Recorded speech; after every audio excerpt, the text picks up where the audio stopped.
Okay, I think we're live. I hope we're live. I think this is the first time we are going live. We've done podcasts before, but this is the first time we're going live. And we have a guest showing up later today, around about 25, 30 minutes, where we're going to be talking about funding, how he's basically funding his indoor entertainment business. We're looking at ways in which he can access the capital that he needs to essentially build, get the money that he needs to get his business, his concept off the ground. He hasn't actually got to the point where he's got an MVP yet, but he has a concept. So it's a bit of a difficult situation that a lot of business owners find themselves in when it comes to getting money to actually realize their dream, to realize their vision. It's like, how do you get people to buy into that kind of idea? So we're going to look at some of the ways in which you can access the money that you need.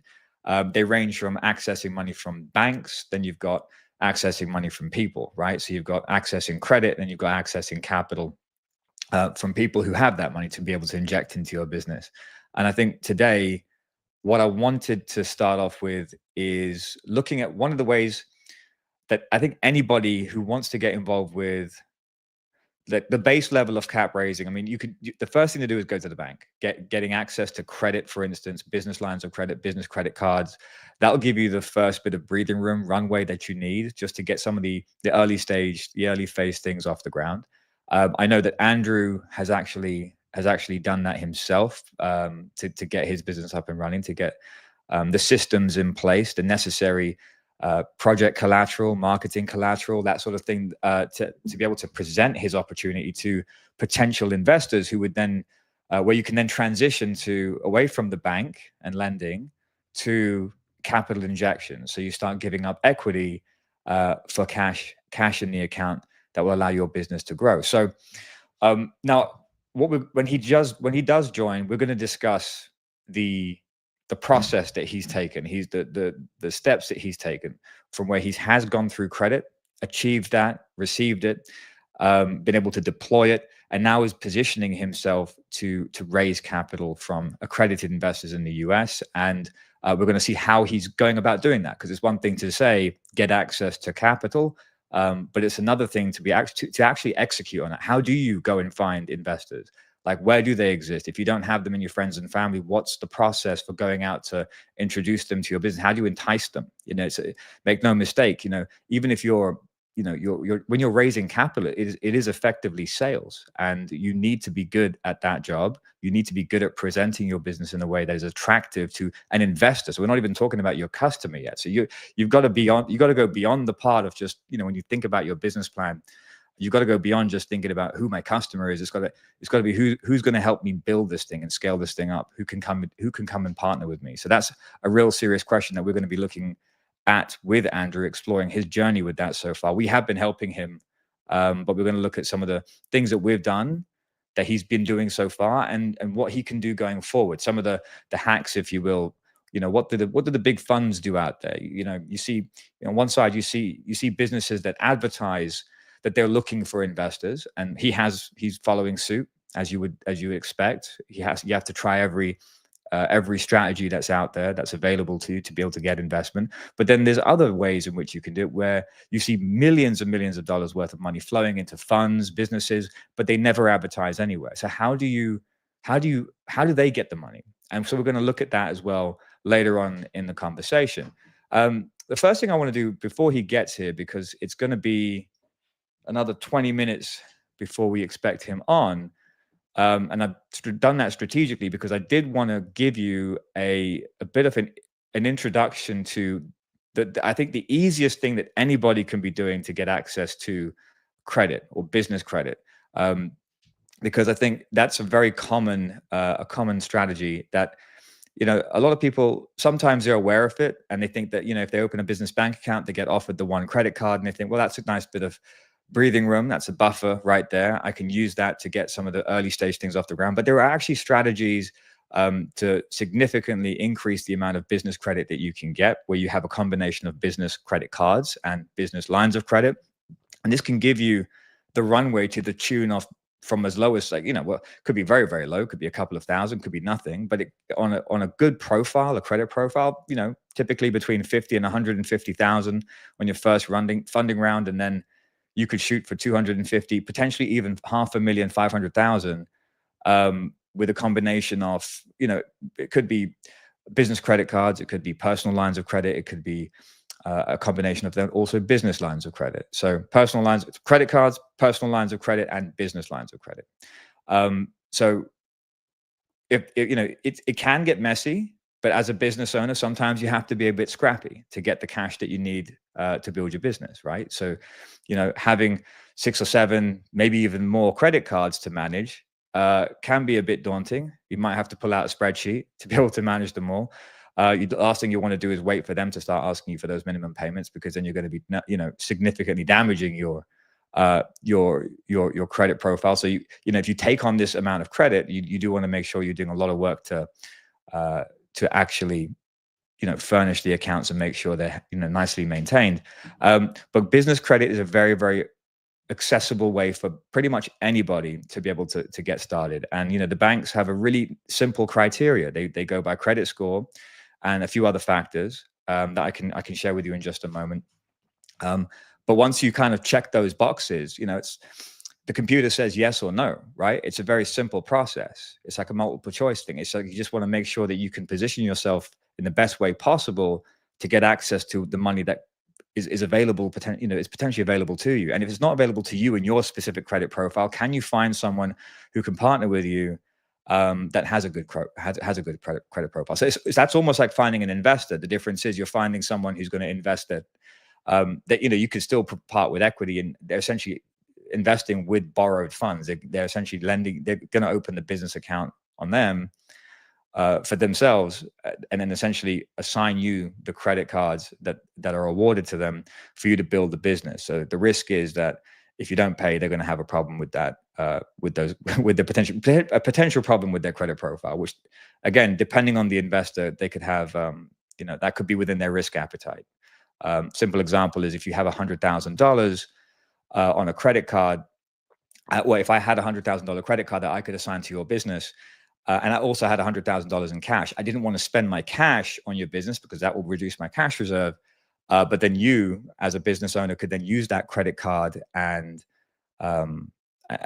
start, realizing the first things that you need to have happen for your business to get you off the ground, to start making a profit. If you do well, you start paying down that credit card. It's revolving debt, right?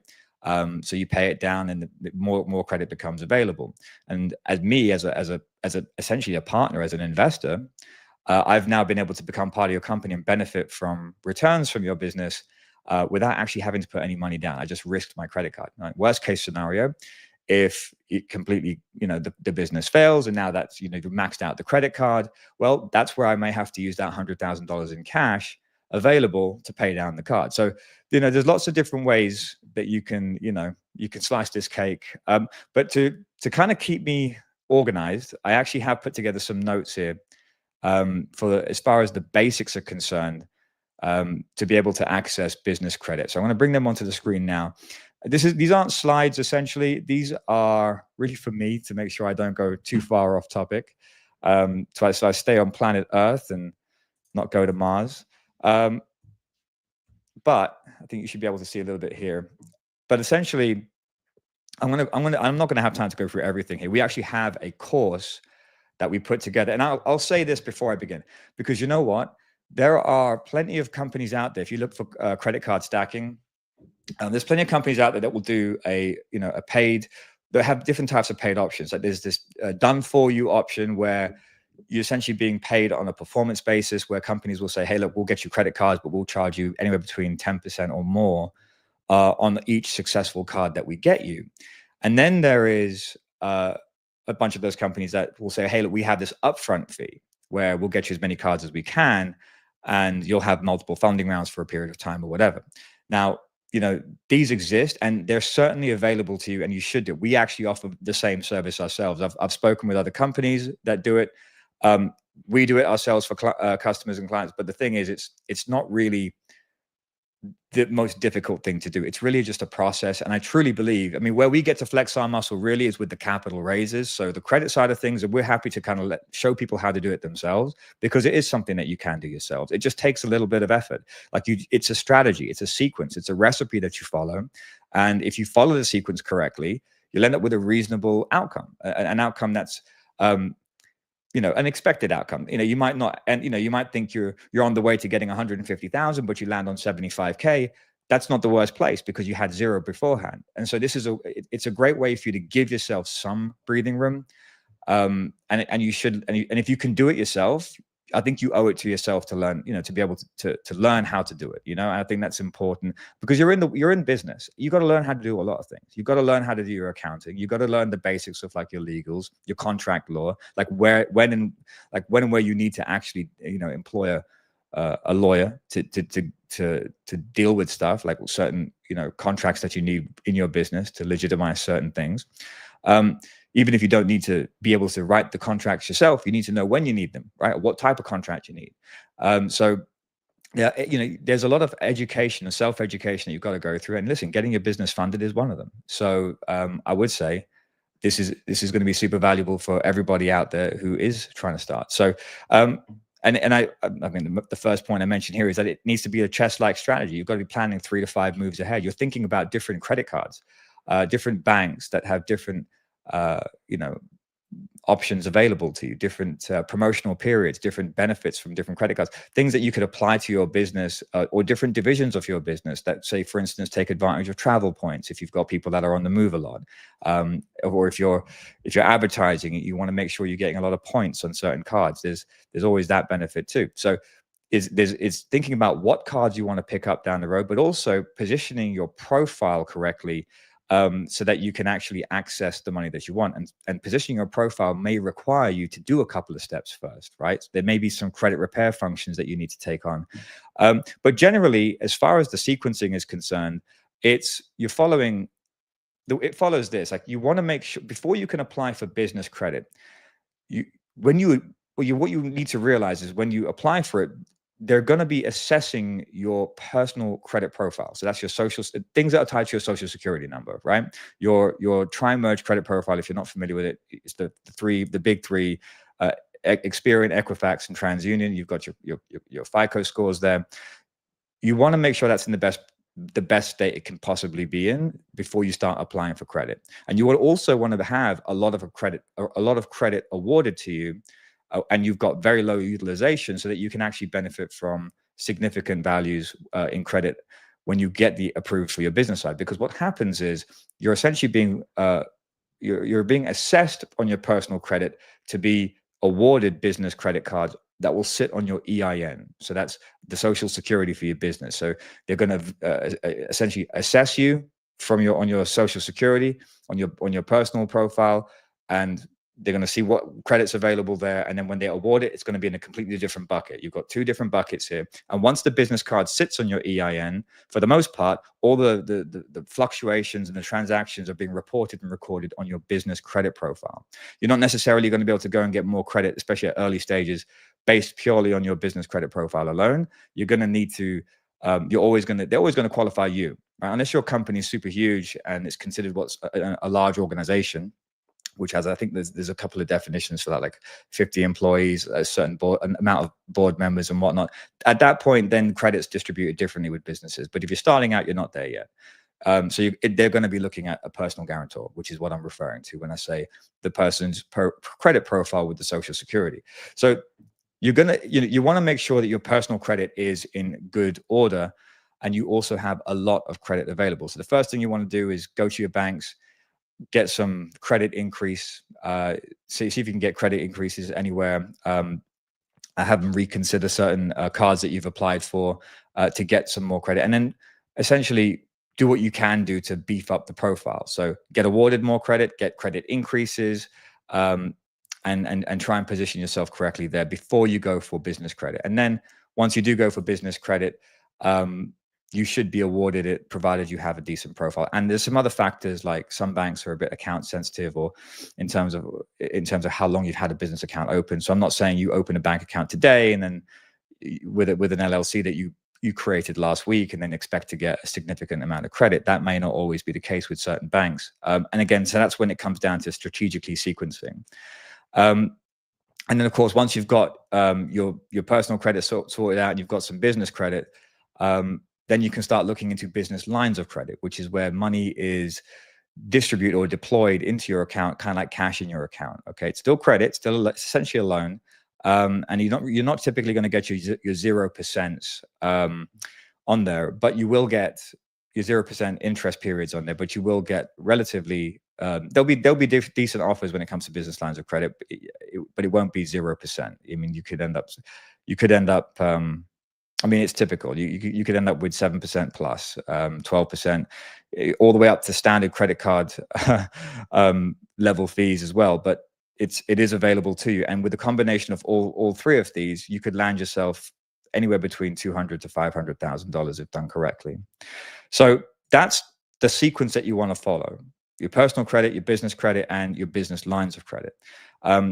So what is the perfect ideal credit profile?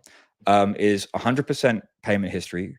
Your credit utilization needs to be low. Okay, ideally zero. No, we want to say yes, ideally zero, but in reality, at least below 20%. I'll make sure this is here. I like to keep my notes up to date.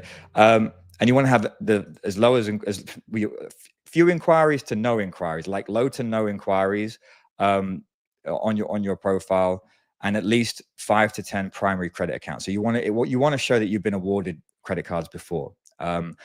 Now, when it comes to the actual application process, I'm being mindful of time now because I know Andrew's going to join us soon. You have two different ways in which you can start applying for credit. There's the spray and pray technique, which is when you just pick a whole bunch of different business credit cards to apply for, and you essentially go ahead and try and apply for them at the same time, right? So you pick the whole, like 6 or 7, 8 or 9 perhaps, and you're going to start making the applications, and you kind of wait to the very last second or the very last step on each application before you actually press the submit button. You're hoping that with this flurry of applications, you're able to get approved on certain credit cards before the reporting agencies report back to the banks that you're, the hard inquiries that are going to take place. That's the kind of spray and pray technique. And then, actually, I have another document here that I can share that with you. I try and everything that we have, by these documents, by the way, are actually available on our program, which is the Do-It-Yourself Credit Stack Training, which this is the first time I'm using this platform. So let's find out where there we go. Distro Stacking 100K in 30 days program. We actually have the step-by-step recipes, the instructions, the guides available for you there. So you can certainly jump onto that program and get access to everything that I'm discussing right now, and a fully fledged program that you can actually follow, which is a very large, drawn-out recipe that all of my staff follow when we actually help people get access to credit. So it's essentially what you're paying for when you go to those companies. They follow the exact same process as this. So you can either pay someone to do it for you, or you can learn how to do it yourself and jump onto this program. We have a deal on right now, which is, I think it's $197, and it's all yours. So it's a pretty solid deal. But yes, in terms of an example of a credit stack, here, you should be able to see this page now. You have two options. The applications. So this would be your spray and pray, as I was referring to it, where your steps are, you prepare, you get everything that you need together, like your EIN, your business details, your financials. You essentially go on and complete the applications for each of the banks. So you're having these applications completed for, let's say bank 1, 2, and 3 on a single day at the same time, and you're hoping for some kind of an outcome where you have a few successful cards, right? You're going to get some denials, but you want to have at least a few successful cards. It is high risk because you will get a lot of denials, and so once you've done this funding round, as they're called, you're going to be hit for at least 3 to 4 months, because there's going to be some credit repair you have to do in that time to remove those inquiries, which of course there's a process for. And again, that's part of the recipe. There's the funding round, there's getting the approvals, there's being denied, there's dealing with the denials, and then there's going for another funding round. And you can learn to do this yourself, and it's essentially the sidecar to your business, right? It can be everything that you need to get yourself through a difficult period. That's option one, which is the simultaneous applications. Option two is where we talk about sort of more of a sequenced approach, where it's slowed down, and you're sort of focusing more on clustering. And when I say clustering, what I'm referring to is the bureau-based clustering. So you may or may not know this, but you can freeze your business, your credit profiles, your personal credit profile. So you can, if you have Experian, Equifax, and TransUnion, you can actually freeze your TransUnion and your Equifax and leave your Experian open. And if you know which banks you can apply to that only pull from Experian, you can go ahead and apply for those, knowing that there's no chance that those inquiries are going to be reported on your Equifax or TransUnion, because those different credit profiles have been they've been frozen. But also that the banks, since that the banks only pull from Experian, that the actual application will go through, the inquiry will be made on your Experian, and you will be either approved or denied the credit card. So now you have, if you've been approved, a credit card, or a number of credit cards, because you've applied for bank 1, 2, and 3 that pull from Experian. And so that's an important place to be, because now, even if you've just whacked your Experian, but you've got a couple of approvals, you can now freeze your Experian, open up TransUnion or Equifax, and find a bunch of banks essentially that pull from those bureaus and repeat the process. So it's example, phase 1, Experian cluster. So within 1 to 3 weeks, you're essentially trying to pull from all the Experians, all the banks that pull from Experian, and so you'd have frozen your TransUnion, your Equifax, and you're going to begin the application process. And once the applications are done, and you've had your approvals, you've had your denials, then maybe you didn't get any denials, maybe you just got approvals. But at that point, you can set about essentially where you can freeze it first, but you'll start the process of disputing the inquiries later. And there's a process for that. And like I said, it works. Phase 2 would then be going to TransUnion whilst you've frozen the Experian and the Equifax, and you literally just repeat the process, and so on and so forth. So the things that you need to have essentially are a list of banks that depending on what state you're in the US, that are available to you, and also what bureaus they pull from. So by knowing this, which banks to apply to. Now, there's lots of different ways you can apply to banks in other states using foreign entities. That's also possible, but there are banks that are like, so you have your national banks, and then you have your regional and your local. So you can apply for other banks that have certain promotional offers that would be willing to give credit to very new businesses, but maybe that bank is not available to you in your state. So there are ways in which you can tap into those other states too, using, like I say, certainly foreign entities being a main strategy. But by knowing which states, what banks exist in what state, and what bureaus they essentially pull from, is going to let you compartmentalize your applications and to sequence them based on specific bureaus. And that's it. That is literally the process that you would follow. That's the recipe that all the other companies that offer this as a service follows, what we offer as a service, if you don't want to do it yourself.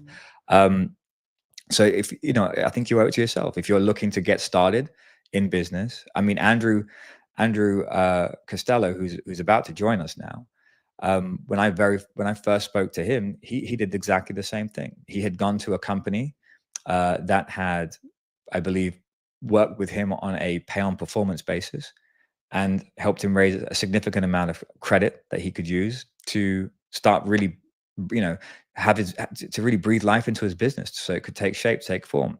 And so when he does show, which is very, very soon, we'll talk about that and talk about his experience. But this is the process, and I'll continue while we wait. I'll continue going through this.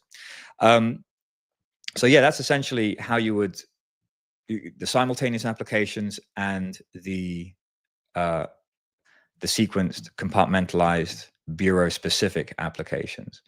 An example, and this is really, I guess this could be the cherry on the cake right here. This is actually one of an example credit stack. So remember, you want to have your profile positioned very well, very good. And that means 740 plus, ideally 700, I'd say 680 in some cases, or 700 being the minimum.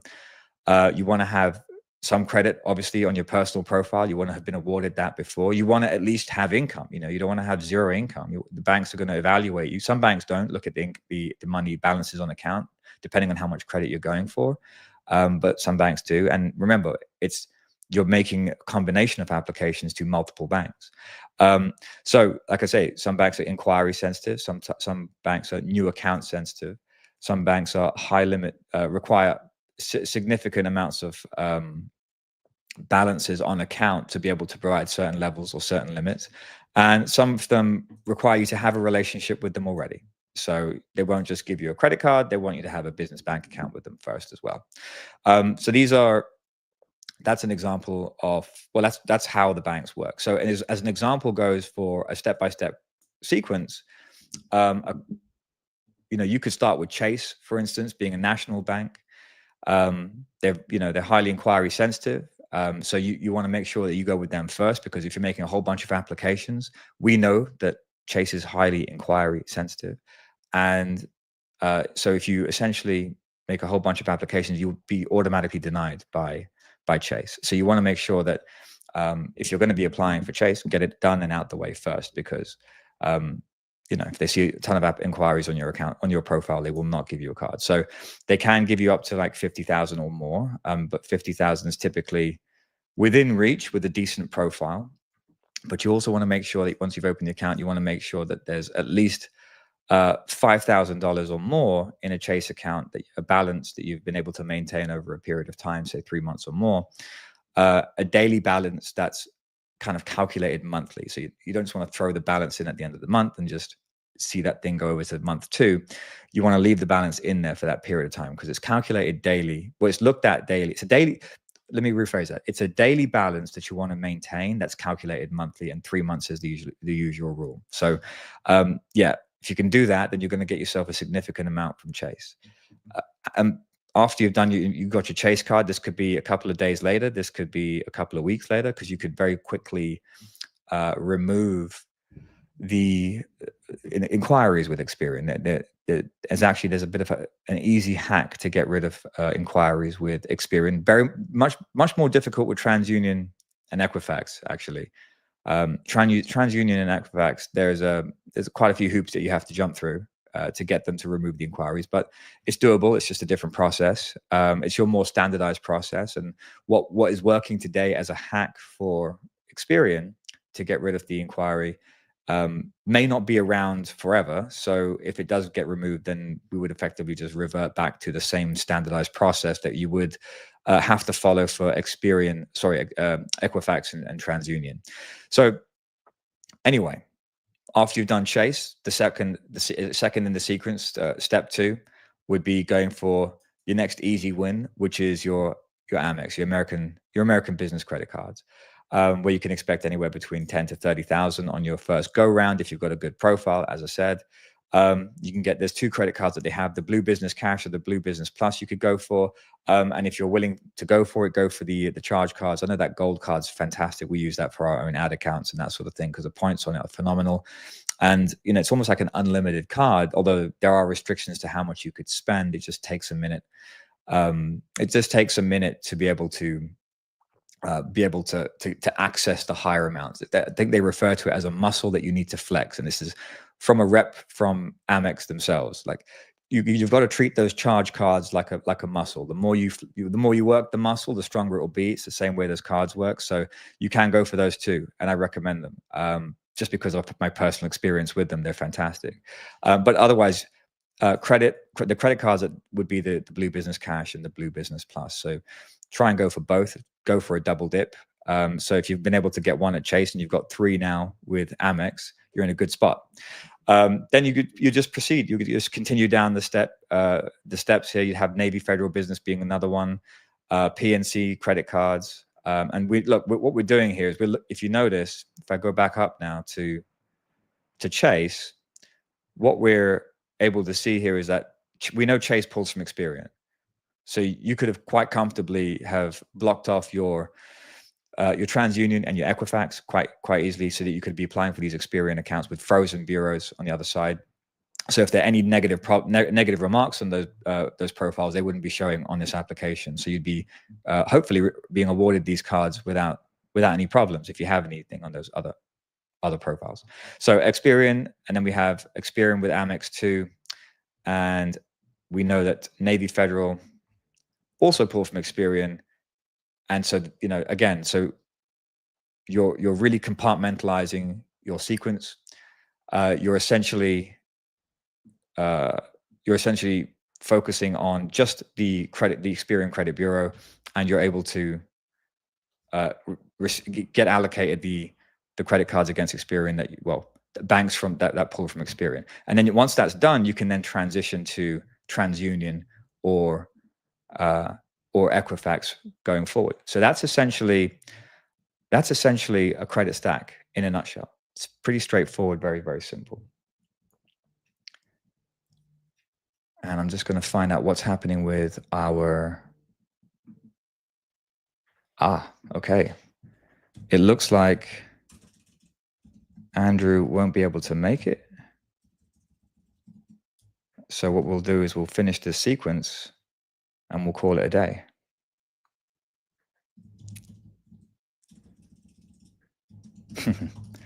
That life happens. Okay. Well, let's finish the sequence. What you could do when it comes to so this is the distro. This is a credit stacking plan. So we're looking at business credit cards. Once you've been able to, you've achieved success rate with your personal credit cards, you've now got your business credit cards. Once you've completed a stack or a sequence that you follow, whether it's a spray and pray simultaneous application process, or you've gone through the sequenced step-by-step staggered approach, whatever it may be, once you've finished your full-on applications, that's when you can then, it's recommended that you would then switch into business lines of credit, because that's where there are certain filings that take place when you get business lines of credit that will be triggered, so that again, it's once you've been awarded that kind of money, you will essentially be able to. Once you've been awarded that kind of money, you'll be in a position where you can now execute on your business plan, is what I'm trying to say. Now, there's other options you can go for beyond the business lines of credit. You can then start transitioning into more traditional lending options. But where we kind of help people with our business is once you've gone past the credit that you can achieve, which is, again, like I said, it's available to you. You don't have to go above and beyond to get it. It's really just filling out forms. Yes, it's a recipe, it's a sequence to follow. But once you've been awarded that credit, you now have the runway. So if you're serious about your business and you're building something up, the next thing that you want to do is you want to take it further, right? You want to look beyond credit and you want to start getting capital. And capital is from people. And when you're looking at people, the good thing about people is they're not valuing your credit. They're not evaluating credit. They're evaluating your character. And they're looking at ways in which they can deploy their money because they have a surplus of it. They're investors, right? They're looking at ways in which they can put that money to work so that they can make a return for it. So that they need to find opportunities, right? And the run-of-the-mill vanilla opportunities that they're normally getting presented with, the mutual funds, the ETFs, the index funds, that sort of thing, they're not always necessarily the best options for the highest rate of returns. They're good, well, you hope that they're safe stores of value. But essentially, there's only so much they could probably get from those. And that's why the alternative investment market exists, right? So investors are then looking for other things, right? They look for other places to deploy their capital. So you've got things like gold, you've got things like rare earth metals and rare earth gems, and you've got other types of alternative funds that exist out there. You've got private equity funds that you can get involved with, and VC funds. And then they start thinking about what kind of stocks could they cherry pick and that sort of thing. And then there's like, okay, what unicorn businesses can I get involved with? And essentially that's where you as a business owner can then benefit, right? Because if you can get the interest of these people, if you can have them look at your opportunity and find, and engage them to the point where they think, okay, I'll throw this company another 150,000, 500,000. I'd love to be a part of this company's journey. I believe in what they're doing.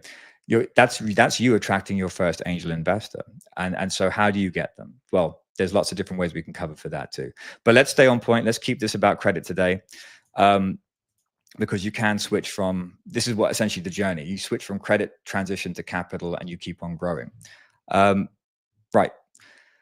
So we had a few other bank accounts here that, cards with different banks that we could go through. That's Truist business cards and let's see, business lines of credit. Okay. So business lines of credit, this is an interesting one because this is where you start to look at certain filings and certain levels of documentation that's required to access these. For instance, you have no doc applications, low doc applications, and full doc, right? So low doc being minimal or no paperwork generally amounts for up to 50,000. Low doc requires some level of documentation, like 3 months bank statements, and full doc is when they start looking for, full profit and loss statements. They want the full business plan. They want your tax returns, the whole 9 yards. Obviously, the more you give them, hopefully the more you'll get, right? But it's really just helping your approval process. It sort of depends again on your credit profile. The more credit you've been awarded personally and the more business credit cards you have, when you start shooting for the business lines of credit, it's going to make your life easier to get access to those. Do be mindful of two other things that are super important. First is in regards to the fintech software that's available to the banks. One is called a played integration, which means they can look directly into your bank to see how much money is in there, so they can essentially base or qualify the decision based on that.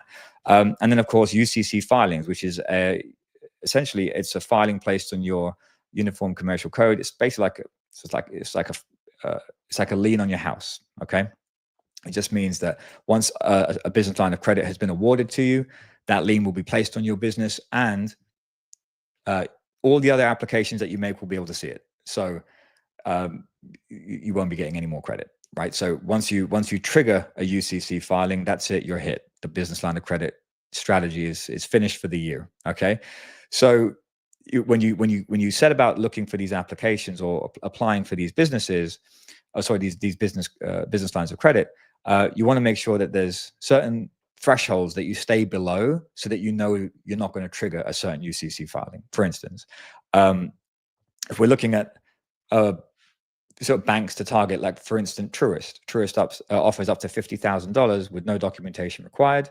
Bank of America offers up to $50,000 with no documentation, and PNC provides up to $50,000 without requiring full documentation. And again, anything less than 50K, typically, for most banks, will result in no UCC filing, so you can actually get the money that you need. You get the money that you need without triggering that sequence. Even if they offered you more and they said, "Hey, look, you're approved for 55,000. Don't go for it. You want to make sure you're under the threshold, because as soon as you get that filing, remember, you're out the game." So that's something to consider. So once you've got your easy peasy banks to get, and in this case, it would be Truist, Bank of America, or PNC, then you can shoot forward and go for your more serious ones that require more documentation. And so now we're looking at Amex and Wells Fargo, and we leave Chase for last. The reason why is because while they offer you the most amount of credit available to your business, they will always slap a UCC filing on you. If they give you $1, they'll put that filing on you, and it will just, like I say, it will hamstring you, and you won't be able to get access to any more credit. The other thing to think about once you've acquired all this stuff is how to use the credit that you get. All right, and once you do have significant amounts of credit available to you, then it's how do you deploy it? How do you deploy it in your business? Because there are things in your business that require, I'll just remove this from the screen here because I don't want to go too much into it. And again, if any of you want the full recipes for all that, again, this is exactly the same process that my staff do daily with clients, right? If you want access to that, that information, then you can certainly go to our program, and that's available here. It's the first time we're working this program here, and I think it's pretty cool. But we have our program, our distro stacking, credit stacking program in the description below. If you want to click that, you can get access to it. And it's essentially videos. I'll certainly be walking through them like I am now, but you have access to all of these documents, which are like a cookbook. Like we print them out and you follow the recipe, you don't deviate, and you will have a result that you're looking for. And of course, if you don't want to do that and you want to pay a company, pay us, pay somebody else that's offering credit stacking, and guess what? They're going to be following the same process. So do yourself a service and learn how to do it yourself. But yeah, like once you've essentially learned how to do this and you've got access to the credit, you'll be able to start using it. So there's ways in which you can use it, right? There's what I'm saying is there's ways in which you can use it that's typically available to you, and then there's ways that are not the most obvious. For instance, how do you pay salaries and wages and with credit cards? Okay, it's not going to always be the easiest. Like it's a credit card, you can make online purchases, you can tie it to a bank account, so you can tie it to an ad account, for instance, and start benefiting from the rewards, the runway, the breathing space that the credit card gives you. But then, if you want to pay someone's salary, how do you go ahead and do that? Well, there are other mediums that you can utilize to allow for that. Companies called plasticbill.com being another one, but these are platforms that allow you to pay into them with your credit card, and they will actually pay certain things, monies as salaries to staff, for instance. And there are others as well, other options available to you too, ways in which you can pull money off the cards themselves to be able to deploy it against real estate, for instance. Like if you've been able to, if you have a decent credit profile and you've been able to build up to, let's say, $100,000-$200,000, you can actually take those cards, pull the money off them, and actually deploy that against real estate, and that will serve as your deposit. Of course, perhaps you have different lending solutions for the mortgage or seller financing agreement in place, you can now be in a position to actually take hold of that property and move forward. So you can get into the real estate game there. Look, there's lots of different ways to slice that cake. This is one of the ways in which that you can raise capital or get access to money, access to capital for your business. And then you can then shoot off to the more complex stuff, like getting access to investors and what is required to get an investor on board. Like what kind of setup? Are you going to go with a convertible note where you're going to be offering a percentage return per year with a principal payback at, say, year 2, for instance? Or are you going to go for a private placement, a typical private placement where it's like a Reg D 506 fund that you're putting up, Reg D 506C, which means you can generally market it, so you can legally take that tin cup and start asking people to invest in your business. It's a registered but unregulated, or a registered but unmonitored security that you'll be promoting. So there are certain rules that you have to follow, and you can then raise capital like that. So you have the mechanism for which you can use to go out and get more money. We provide that kind of service. We help a lot of people along that journey through our training materials, essentially, here at Distro Capital. And so that's really taking your business to the next level, because at that point you're not really asking for $100,000 anymore. You're really asking, it could be $100,000, but it's per investor, and you're hoping for a couple of million. And to do that, the next question that people have to face is, where do they go to get where do they go to get the millions? Where do they go to get the investors that would be willing to deploy that capital? Are you going to go for people who have 401ks that they can move to a self-directed IRA where they dump money into your opportunity from that mechanism? Or is it people who have that cash liquid?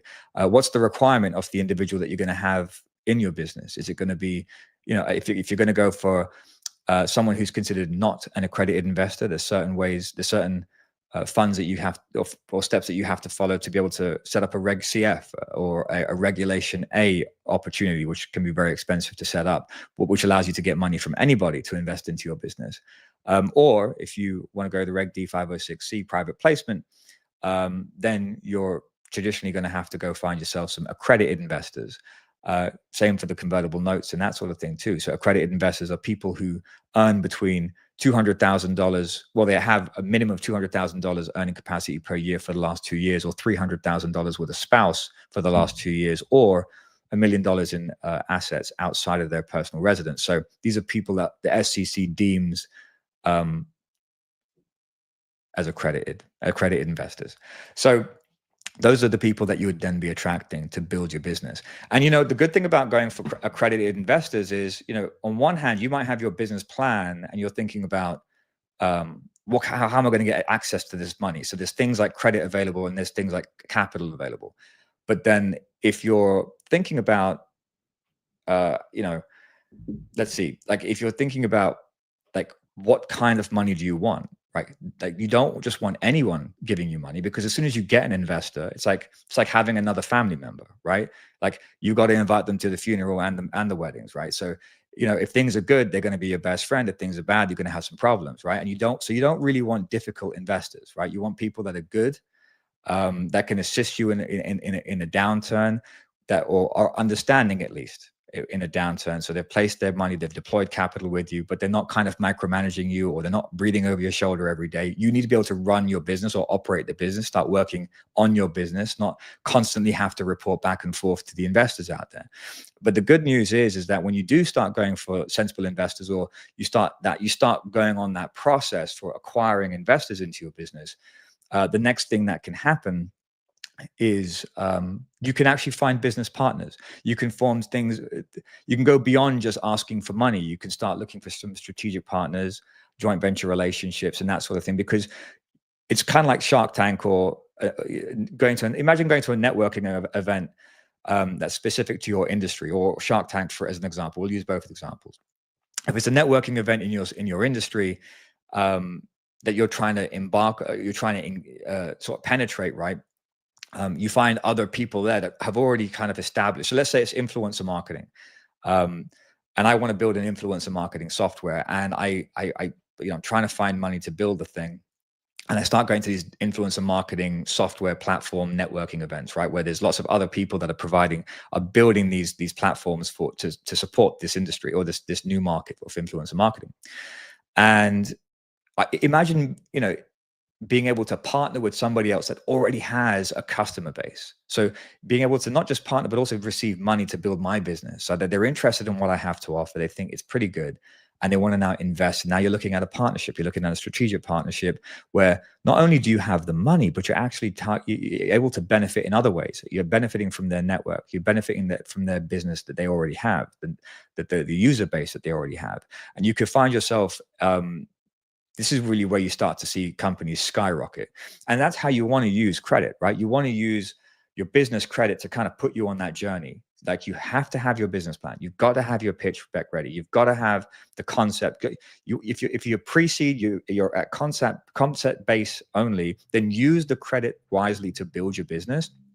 If you're already in business, then use the credit to get you to the next stage, right? To get you to those pre-seed and seed level investors. Give yourself the visibility to get there, so that you can actually receive that money and actually take those steps forward to the next stage, which could be your series rounds, right? Where you start looking at institutional money, you start looking at private equity businesses and VC companies that will want to take advantage or take interest in your business. And so that's where, if you can imagine that trajectory, that's the trajectory you want to be on. And so essentially, that's pretty much it. If you're thinking about it in a nutshell, I did want to. I wanted this. This is the first live podcast, so certainly a couple of things had to work out right, and some things have worked, some things have not worked. But this is when you're thinking about a funding strategy, this is generally the roadmap that you follow. You have your business, you have your plan, and then you need to have a funding plan to be able to get you there. Of course, you can always do it just on the monies that you make on your business alone. That's the beauty of doing smaller businesses, creating something smaller, like these online businesses. So with really high margins, so that you have enough margin coming into the business where you can kind of feed it, yeah, certainly certainly a way you can go. But if you're looking to build something big and you want to scale, you're going to need that runway. You're going to need that financial buffer. And so looking for credit, taking the next step into looking for capital, taking the next step looking into like institutional money is kind of the journey you want to follow. And we do that here at Distro Capital. I'm going to be making a lot more podcasts like this. We're going to have guests on. Hopefully we can get Andrew back another day and talk about his business and what he's doing to raise capital. But we'll have other podcasts available to us too. Guests on the podcast available to us where we'll discuss their specific business, their specific problem, for how they're looking to raise money, what challenges they're facing, see if we can live figure it out. I've been speaking a lot about this stuff just from the top of my head in terms of the cap raise, because kind of had to riff a bit because our guest wasn't able to show. But when I have someone that I'm speaking to directly, I'm going to be able to understand their problem specifically and be able to offer or present some ideas that I have specific to that situation. And if you're listening in and you have a similar type of business, you'll probably be able to glean something more from that conversation, because, it's not me necessarily telling you, you're listening in on this conversation that would happen with somebody else. And sometimes the learning process is easier then, just when you're listening in on someone else. It just tends to work that way. Rather than being sold to or told to do something. So that's what this podcast is going to be going forward. So if you're interested in that, please do stay tuned. Keep a lookout for these lives. Also, there's a couple of other things I will say. If you have a business and you've already started it and you have a product that you're selling, something I would like to share with you now. It's actually, we just built it. It's our software platform. I mentioned the influencer marketing software as a, not just, it wasn't completely flippant, but this is actually the software that we have actually created. This is DistroList. This gives you access to 250 million influencers across Instagram, YouTube, and TikTok. And if you actually want to, if you built your business already and you've got the necessary funding you need, and you're not looking for more funding, but you want to sell faster and you want to tap into influencers who already have the audiences that you want to sell to. They have the buyer groups within their audiences. So you want to leverage the trust and faith that those influencers have with their audiences. You can actually use DistroList to go ahead and find those people. For example, let's go ahead and sign in here. So I'll give you a quick demo before I run away. I'll show you this so you can see it. Here we go. Instagram, as an example, we can search for people. Let's say we're looking in New York and we're looking for someone like interested in sports. And again, let's say the influencers we want to find are the same influencers based in New York, right? So we're trying to, you've got a pop-up shop. You've got your business idea to sell sneakers. You've got yourself, you've used a business credit card to go buy a whole bunch of stock and to pay for a pop-up location. Now you need to sell it all as fast as you want. That's a scenario, right? So how do you fill up the shop real quick, right? Beyond just a couple of Facebook, Instagram posts that you did. Well, you've got to find other people who will help you promote, who will help promote it for you, right? So that would be a great way to do it would be to find an audience that's locally based in New York City, but also you want to have the influencers who are locally too, so that you can actually invite them to the store, for instance. And let's say you want to find influencers that don't have millions of followers. You want to have the small ones, 5,000 followers to maybe 20,000 followers, right? So let's say that's the case. And we want the influencers to be aligned with the same interests as the audience. Now, this is beta. So when I press the submit button here, let's just hope this works, right? Because this is available. You can go to DistroList.app. That's available. So let's click, fingers crossed. That's why it's $1 a month, by the way. This is super cheap. So if you're already in a position to sell something and you're looking to find people that you can work with that will help you sell stuff faster because they already have the audience groups, then this is the way you want to go. So look, we've got 30,000 people that are, between 5,000 followers and 20,000 followers on Instagram, who are interested in sports, that have an audience that's interested in sports, where their audience is predominantly based in New York and they are themselves based in New York for the most part. So these are your brands and your people that exist there. So when you're looking to sell fast, you want to find the people, places, and things that already have access to the customer groups that you want, so you can leverage them and bring that bring those sales into your business. And by the way, that works just the same when it comes to raising capital too. Oh, by the way, yeah, so this is an example of, let's look at David over here, 2.9% engagement, 19,000 followers. There's some nifty little things that we have here as well as far as analytics are concerned. Like, you'll actually be able to see some deeper analytics on this person to decide on whether or not you want to actually work with them. There's a little bit of loading here. It's a live scrape happening. We can also, and these public profiles, so I don't mind showing you this.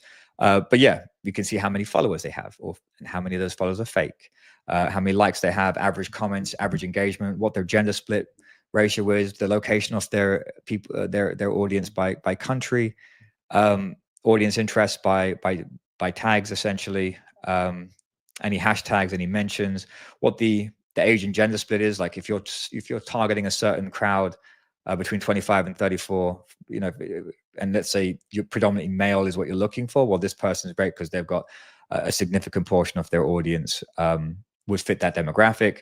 And then, of course, you can have a look at some of their most recent popular posts. If they've done anything sponsored, we can see, no, they haven't done anything sponsored in this case, but if we can see what their popular posts are. So if this is what they're getting organically from their own post, then perhaps, if we're looking to promote a certain type of activewear and we want this person to do it for us, what kind of engagement can we expect? And we can kind of go back to look at, like, okay, so they're getting about 2% engagement, 28 comments per post, that kind of thing. So it's pretty useful when it comes to selling. So, but this principle, by the way, doesn't just sit with selling on the front end, like small direct to consumer products. This principle will help you with your capital raises too, because one of the secrets, worst kept secrets, that are known by, I mean, once I explain it to you, everyone will get it. It's like, when you're thinking about raising capital, like, where do you go to raise capital? Yeah, people start talking, like, well, the first thing to do is they Google, and people start talking about, like, crowdfunding sites, right? A lot of people will go down that direction. If they're a bit more seasoned and a bit more experienced, they'll say things like, oh, there's broker dealers out there. There's companies, but then you go speak to those companies and they're like phenomenal fees. They won't work with you if you're raising anything less than 50 million. Why? Because they're, to be a broker dealer, in a lot of cases, well, first of all, they're licensed, they're heavily regulated, they have to have compliance officers. They're a very big business to be in, to raise capital for businesses. So if they're going to ever put any effort on anything, they're going to only look for businesses that are trying to raise a significant amount. And so they have these minimums. Like, we don't look at any companies that want anything less than 20 million. So you might want 20 million or more, but you have to have a business plan that warrants it. So if your business plan and your offer isn't anywhere near close to 20 million, then they won't even look at you. So how do you find the investors? Well, you can market for them directly. And we actually build these funnels ourselves. To help market companies. We just essentially do the design work, but we know what to do as far as that's concerned, to be able to market an opportunity properly. But that will get investors coming into your funnel, that will come into your world that you can then speak to. That's the bread and butter for how you access investors.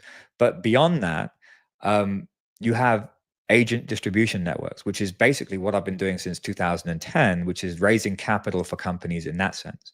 And that has been essentially through finding the people, places, and things, not that have my audience that I'm trying to sell to, but the people, places, and things that already have access to the investors that I want to have partnering with my company, the limited partners that I want involved with my business, my general partnership, right? I want to have them, these people, these places, these things, speak to their Rolodex of investors and bring them in. So the same principle that I just showed you here with DistroList, where we looked at finding influencers, it works the same way when it comes to finding people for your business. And we actually help you do that at Distro Capital. So if you're interested in that, you should certainly sign up. And we also teach you I teach you the process as well in the program that we have. I'll bring that on the screen right here.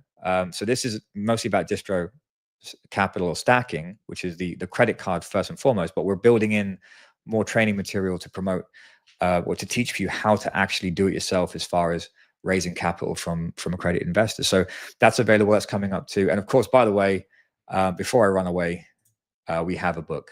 I wrote a book where I explained all this. As far as the book is kind of tied very closely with DistroList, the software, which is how to sell stuff really quickly. So if you're looking for an explanation as to a longer, more drawn out, more unpacked version of what I've been saying now in this hour that I've been waffling on, where it's a lot more structured, and I've had people help me organize these thoughts into a very in a very digestible manner for people to be able to take on that information and be able to deploy it and execute against it.